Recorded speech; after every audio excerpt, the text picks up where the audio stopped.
This is the Stop Time Podcast. I'm your host, Lisa Hopkins, and I'm here to engage you in thought-provoking, motivational conversations around practicing the art of living in the moment. I'm a certified life coach, and I'm excited to dig deep and offer insights into embracing who we are and where we are at.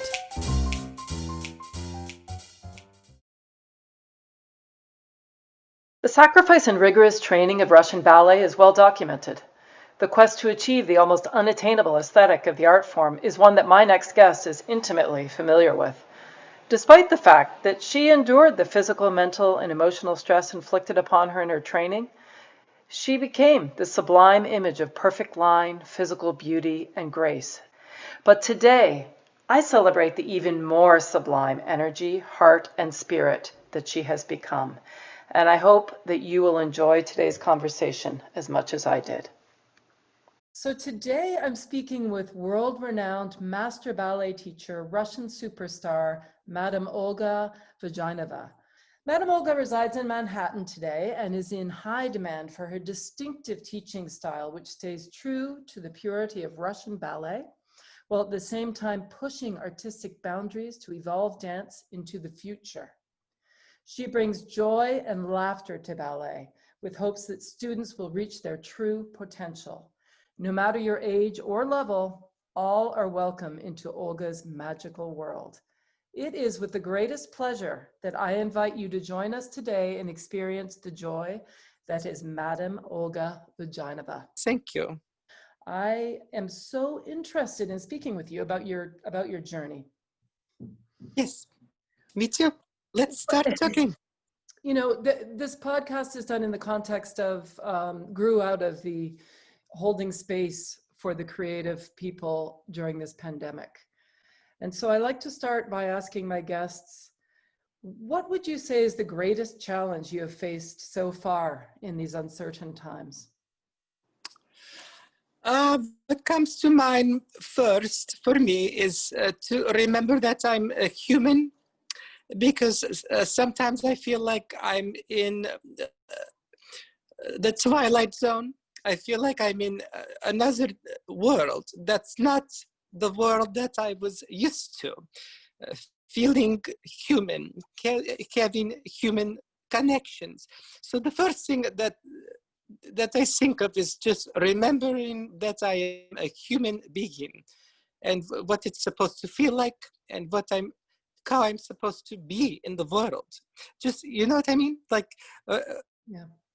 what is my place in this world right now? Because of all of the distraction, the chaos, the pandemic, all of these things is so much to handle. So I remind myself that I'm human and I am a free spirit person. I have to tell myself this sometimes because I feel like I'm going crazy, you know? We've all been so disrupted by this pandemic, and a lot of it has to do with being restricted, isn't it? Into not being able to do what we normally do the way we like to do it. And right. It's like almost like a form of torture or a sort of like you're in a prison, but you're not. So to navigate and work through those emotions and feelings is a lot for everybody. And everybody's handling it differently because it was like a snap of the finger and the world changed in one day. Mm-hmm.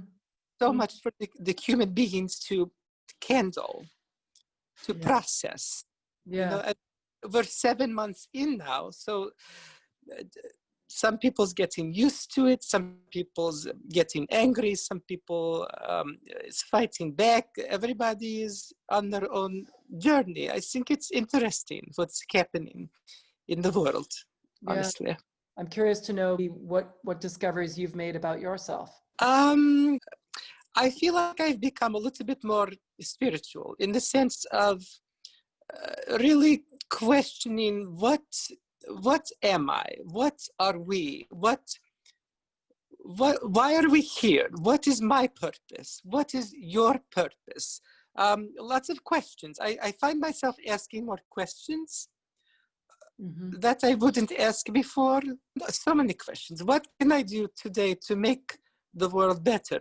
A lot of self-reevaluation, a lot of self work on myself to, I always talk about this in my class about loving yourself. I mean, it's the most simple thing, you know, it's such simple concept, love yourself, but for a lot of people it's difficult. So I've been working on this as well, to love myself.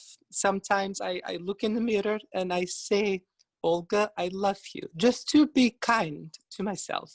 And I try to pass this on, this message on to my students that take my class. So this is something I've been exploring, self-love, more positive affirmations, really trying to be aware of what I say, what I think, very careful about how I choose my words and what I put out into the universe, because I am trying to understand the concept of what you put out is what you're getting back. Really diving into that. Soul searching. It's, yeah, lots of reflecting. Yeah, no, absolutely. And it, you know, you sort of really said it when it comes to that, you know, realization that how we show up reflects on how other people might respond and or react to us, and then that energy comes back at us, and then we are at choice to respond or react to the way that we are received. You know, and yes.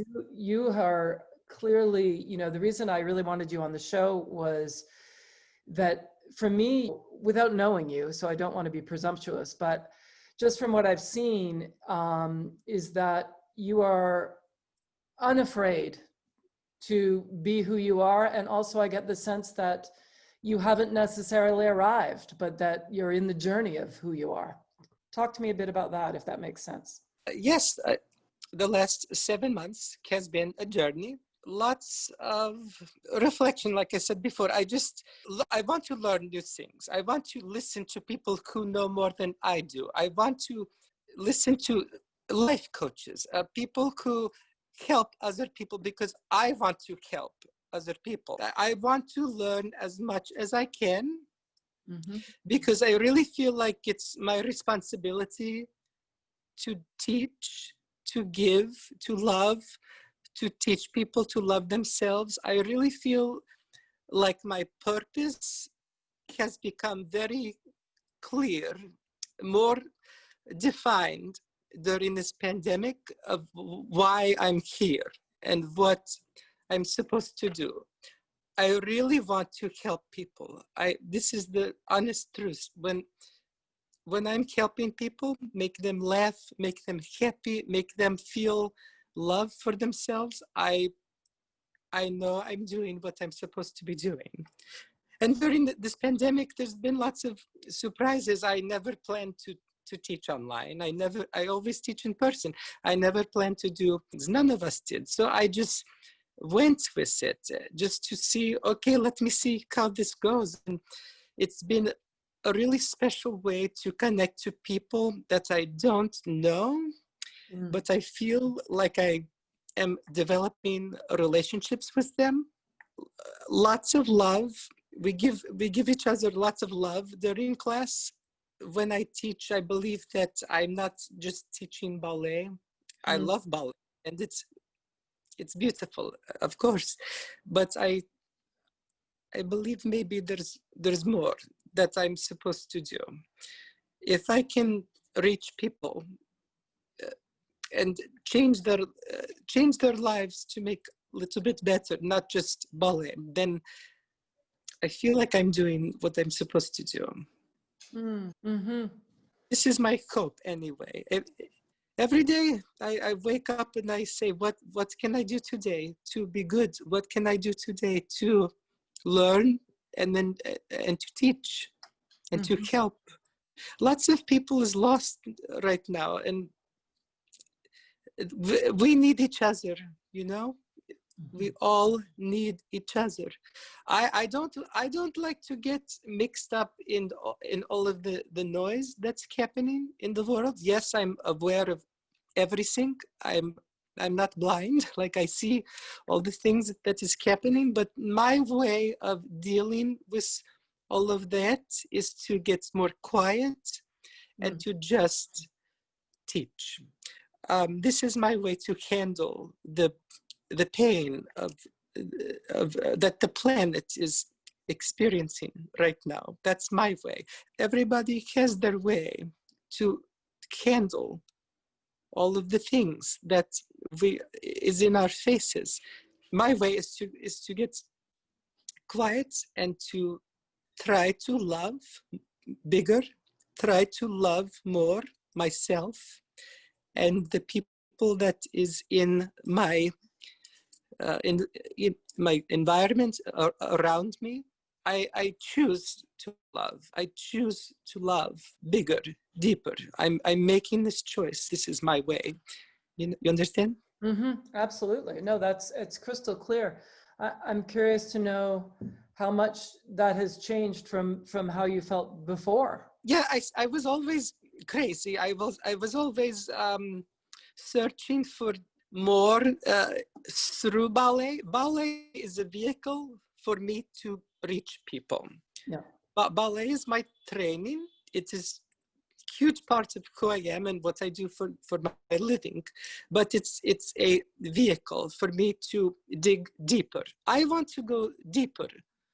Every day I want to go a little bit deeper in the heart. And I would say before I was always out there, a little bit crazy in the class, loud, silly, and sometimes a little bit spiritual. But this pandemic situation has changed me because I am choosing to believe more in energy.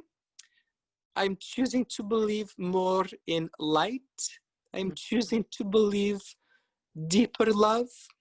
I'm choosing to believe that light is going to always win.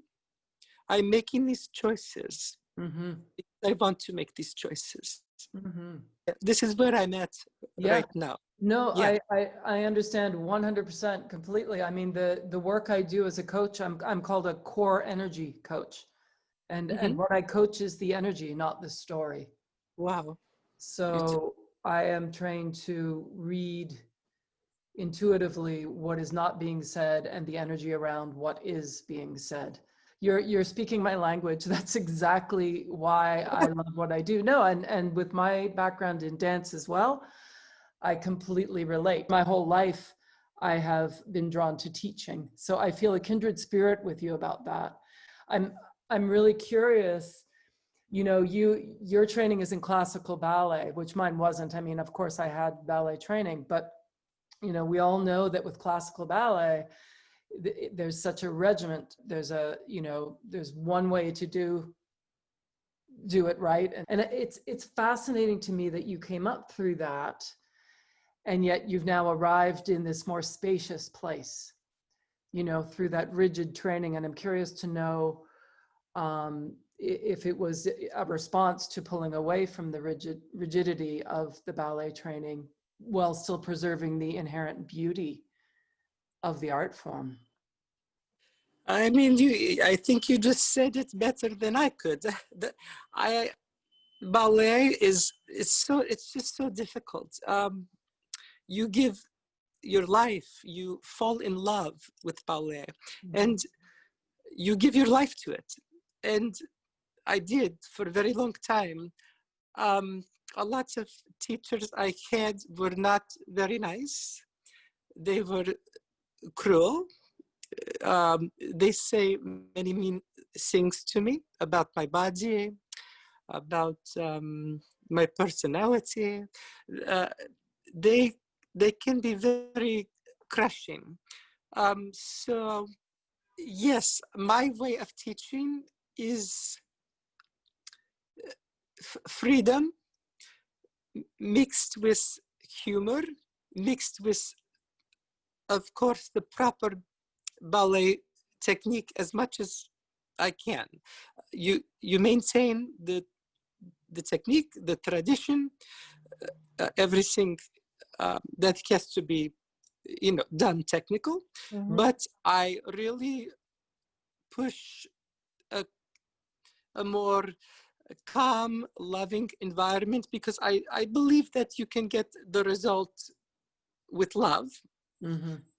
I was not treated very well in ballet, and it didn't really work for me. The abuse, the emotional abuse, the cruelty did not work for my soul.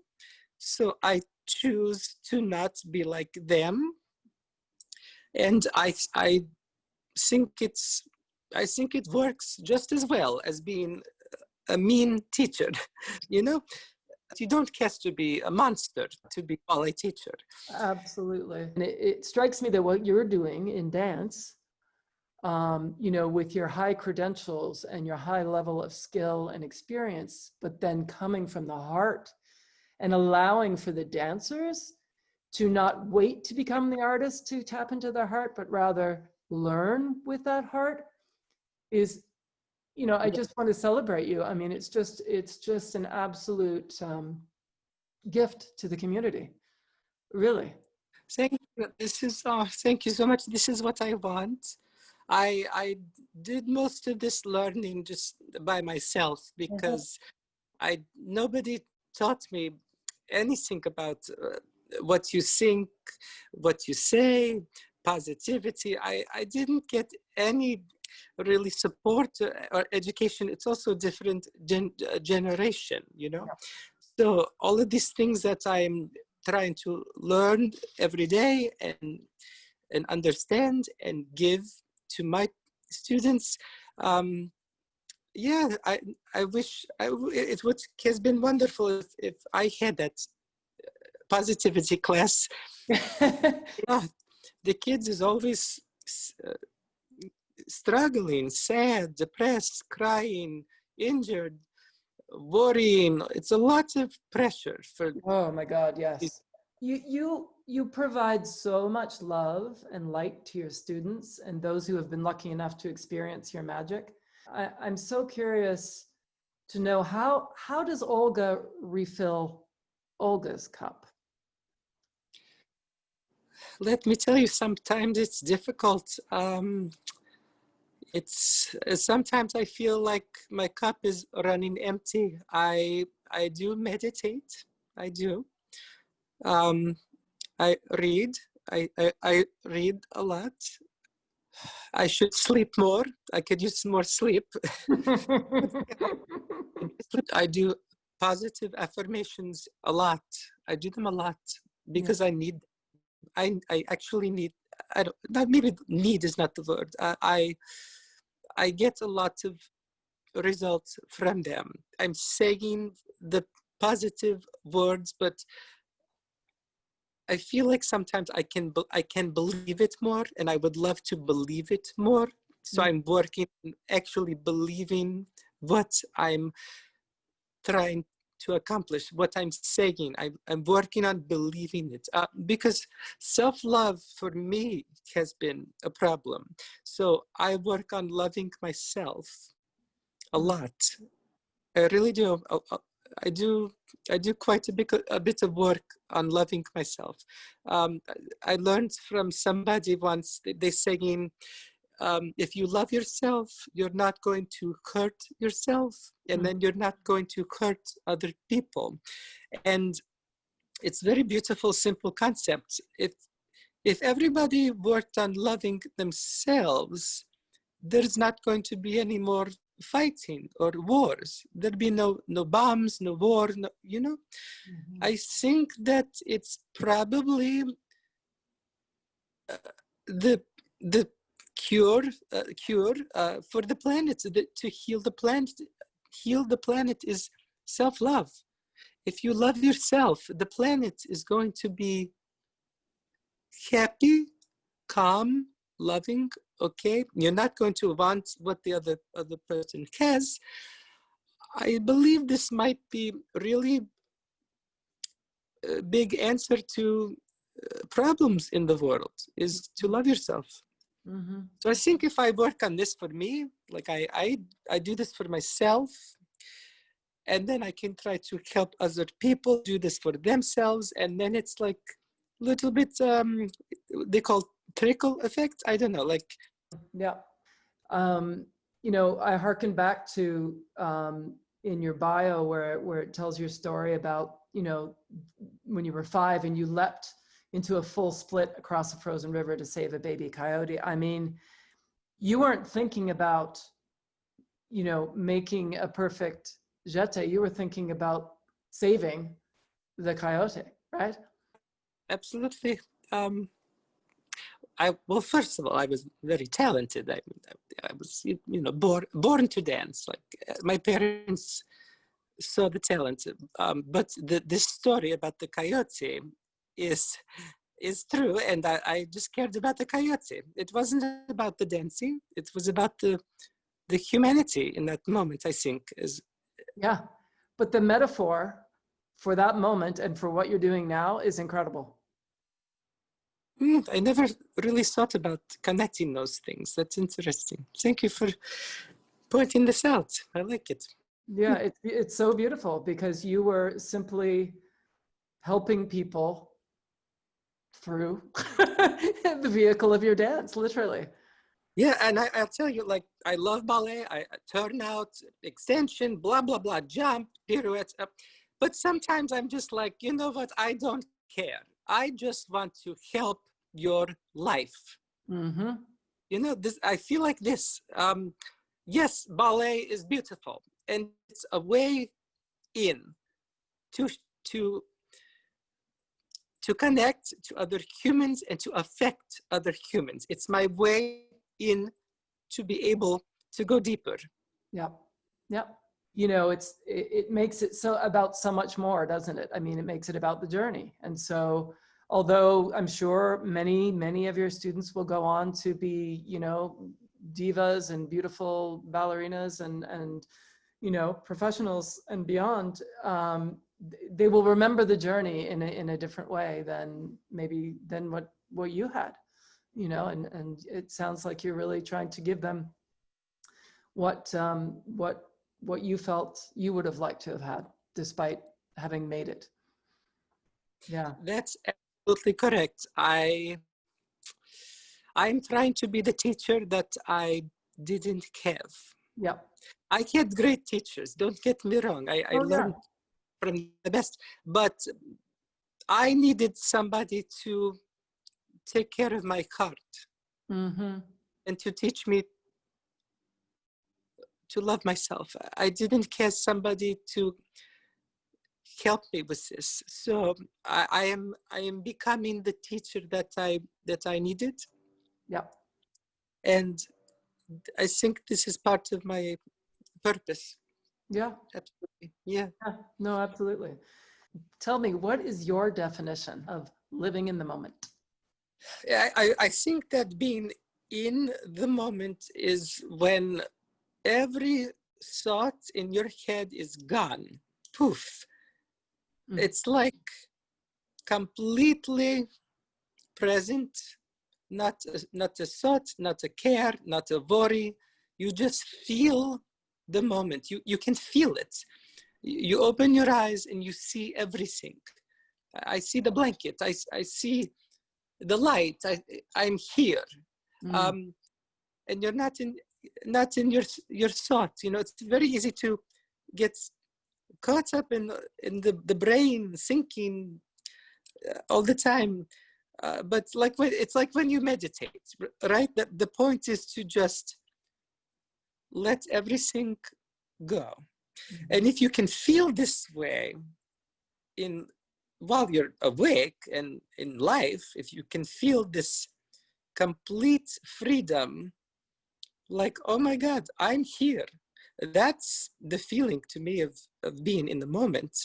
Mm-hmm. I felt this way before. When I teach, I feel this way. I really do. I really feel free, and I feel like I'm in the moment when I'm teaching. You understand that, yeah? Absolutely. No, I absolutely do. So, if there was one message you could give to your younger self, what would it be? Oof.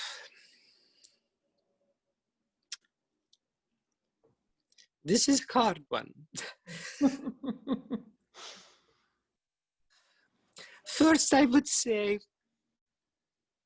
you're always going to be okay. You're always okay. You are okay.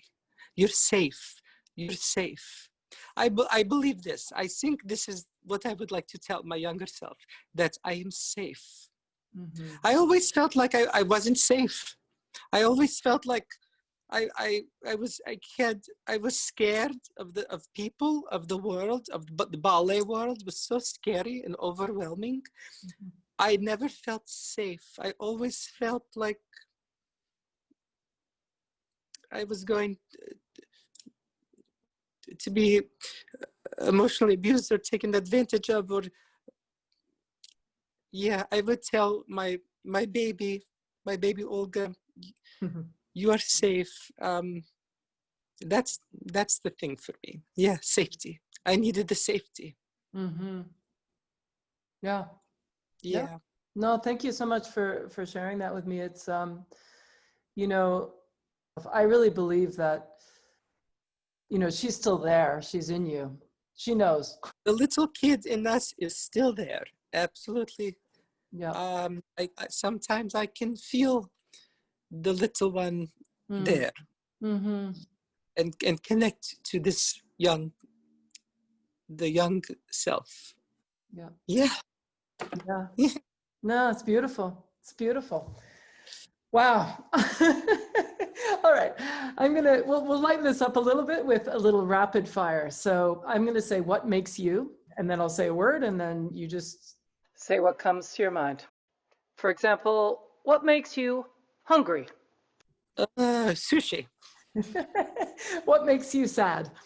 When I see somebody else sad, it makes me sad. What makes you mad? People who are controlling makes me mad. People who want power, people who are greedy for money, for power, this makes me angry. This one. Yeah. What makes you frustrated? Same thing. Okay, no, that's okay. What interests you? I'm interested to learn. I want to learn more and more. I'm interested in the space, the universe, the stars, what the hell is up there. I'm interested in energy. I want to know what energy is. I want to feel it. I want more. I want to go deeper. I want to see the light. I want to feel the light. I'm interested in all of these things that we can't see, that may be there. I'm so interested in this. Yeah. What motivates you? I want to help people. This is my motivation. Just knowing that I'm affecting people in a positive way. That's motivating for me. Mm-hmm. Mm-hmm. And what inspires you? Hmm. You know, my mother. My Mm. mother. I love my mother so much. She's so strong. She's so loving. She's searching too. Mm-hmm. So I think it's inspiring to me to see my mom searching too. I love that. What makes you laugh? Robin Williams. Yes. Such genius, this one. I'm just curious, what comes to mind when I say, how do you want to be remembered? I just want to be remembered that I made people happy. It's that simple for me. I just want to make people happy. Yeah. So if that is my message, then I did it. I did it right. I'm doing what I'm supposed to do. in life. And I will leave the planet having made people happy. That's it. That's so beautiful.